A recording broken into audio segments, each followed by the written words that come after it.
House of Culture at the Museum of Art. There is a Museum of Art here in Belize.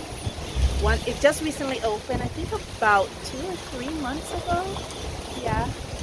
And I'm taking a workshop here today. I will be doing an interview after the museum over with the instructor, because she was one of the first instructors I had in 2019 when I started my art journey. I started in 2018 and I did a course with her in 2019, and so I'm doing a second course with her. This is the second course that I'm doing with her today. So I'll do a little walkthrough with the museum, and then we'll do a wrap up. And I have all my art stuff here. I'll be giving you a sneak peek of what my art stuff is all about. So for now, I'm gonna give you a little walkthrough of the grounds, and then I'll give you the snippet of my art stuff. And then we'll do a little walkthrough of the Museum of the Arts, and I'll show you a little bit about the art workshop, and then I'll do the interview. Hi friends. Yeah, we are now taking a little walkthrough of the grounds here at the Museum of Arts and Culture. It is so beautiful. This was originally the government house back in our old colonial days when Belize was still under the government of the UK. This was where the Governor General lived. I believe the last Governor General that lived there was Sir C. Young, and then he moved into his old residency, and this then became a museum.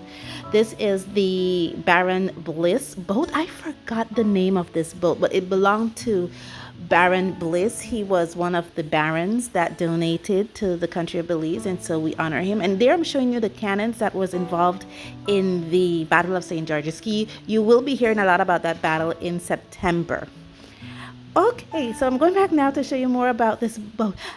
I will need to remember the name of that boat, and I'll probably say it on a live stream or put it somewhere in the somewhere here. Write it down here, just giving you a bit of the Baron and who he was and how he influenced the country of Belize. Now I'm showing you my art supplies. I have my art kit in that blue pencil case that was generously donated, and so now this is some of the participants. We basically did a little thing into the classroom, and then we went into the open air to do some painting, to do some fast sketches, and then we went into the museum. A quick little walkthrough of the museum. It was so amazing. I can see myself going back to this museum and doing some studies. I was amazed. I should bleep out some of this because some of these paintings can get quite graphic, and yeah, it was so beautiful. I was trying to be very mindful not to get some of my other participants' faces to protect their privacy. It was an interesting, beautiful experience. I just loved it. It was so beautiful looking at other artists and their works, and to see how they played with color, how they played with motion, and how they played with forms. It was beautiful, really beautiful. She has been my art instructor since 2019, November 20th. The Museum Belize. Museum Belize, where I took a 3-day workshop with her. I took a big film that night, and I put it on my channel. Yes, you did. Yeah, so I'm with Miss Yaoling. I hope you guys can hear me over the wind. Yaoling has been my teacher since 2019, November, with the workshop at the niche, the museum. I have that up on my channel for you guys to see. I did find it. One of the questions I always wanted to ask Miss Yaoling is, being that she came to Belize, what year did you came to Belize? First came to Belize? That was like 24 years ago. 24 years ago. I got married with someone who lived here. Yeah, okay. How did the art community in Belize change from the time you first came here to today? Not much. Not much? I think. I don't know. Well, I might say maybe a little bit. Okay. But my observation is that most of people here, they still prefer painting or drawing from photograph. Like me. Yeah, most of people, they do that. Okay. So that is a way of practice as well. But I think it's important. You came to my last workshop. Yes. That workshop is called the River of Art Flows Everywhere. Yeah. That was a painting from life. Yeah. So that's what I found out, that most of people, they don't have the skill sketching from life. And that's one of the reasons why I'm doing this workshop. And I give a name, urban sketching. Yes. It sounds fancy, but actually it's the same thing. Yeah, I did follow some urban sketching Right. YouTube channels. Right. Then, well, it's sketching from life.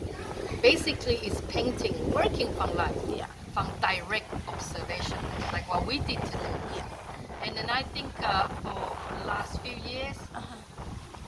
I did see some difference.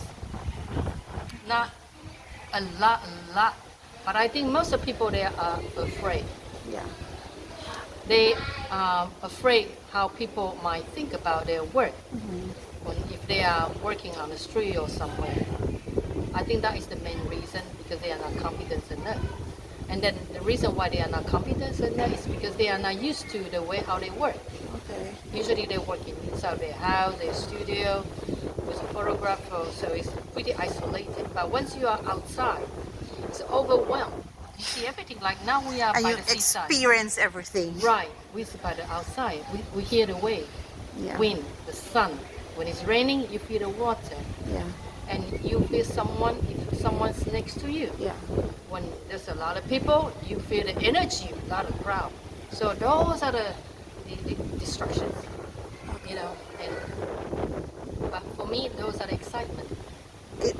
Don't you feel a little intimidated when someone comes and see you either? I know you oil paint, urban sketching oil paint, and I also know you do watercolor when you do your plein air or oil paint when you go out to the different scene. Don't you feel intimidated by people observing you doing this? I'm working on an art book, and I talk about it in my book. So basically, when I just started long time ago, yes, I was a little afraid, and I'm a little scared that when people come close to me, I'm kind of slow down or try to hide and stuff. But more I do, I pay less attention to my surrounding and pay more attention to myself. Okay. That's one of the change, throughout those years. Then you can do the same. It will happen to you too. More you do it, you pay less attention to people around you, and you get to focus more on your work, and you will enjoy much more. That's what is happening to me. The challenge I had today with this workshop, with Painting from Life, is that my art style is heavily illustrative. And when painting from life, I want to draw realism, and like the switching off the illustration button onto the realism button, I feel like I don't capture what I'm seeing perfectly because I'm thinking with an illustrative mind, a cartoony mind, rather than instead of looking at the form, I'm trying to see how I could draw it real and look at every single detail. And that was my challenge today. I think there's an exercise sometimes I do it with my participant workshop. We call stick monkey. Yeah. Okay, I think you did it last time. Yeah. Before pandemic. It's a way to it's like you are in a chair, you are afraid to do the direct painting, direct sketching. So you just have to relax yourself, breathe, just relax and just let it go.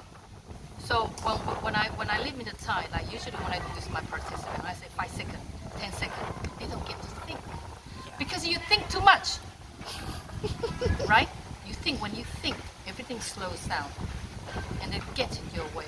So when you don't think, you only watch it and you draw.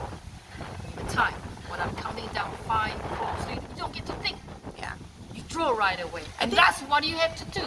I think I've improved from the last time because my stick figures are now with motion, and I don't. And you have to do it more often. Okay. Yes. Well, now I know it's getting late. You have to go home. Thank you so much. You are welcome. Yes. Thank you. Okay, so the workshop is over. It was intense. I did talk about with the instructor that, one of the things that I had difficulty with was the whole trying to switch off my illustrative brain and draw from life. But I love the exercise, and one of the things she keeps telling me is listen up. I'm too tight. And the thing is, my art style is very tight and controlling, and maybe that's too the reason why I'm having difficulty with that paper. And we will discuss that paper when I'm finished with the sketchbook. But yeah, it was a lot of fun. I have to learn to loosen up. I need to do some loosen up exercises, do some 20-second drawings to learn how to only capture the intention and not to be so controlling and so tight. Basically, loosen up my sketch. That's my takeaway from the workshop. And I made a little sketchbook. I will be showing you guys that at a later time, because right now it's really windy, but I did make a little sketchbook. I didn't do any watercolor painting, even though I did bought my watercolor set and my watercolor paper, but my watercolor sketchbook, sorry, I didn't do any watercolor painting. But it was a lot of fun. I had a lot of fun today. And thank you guys so much for joining me on this journey. And as always, stay safe, stay blessed, and I'll see you in the next one. Bye.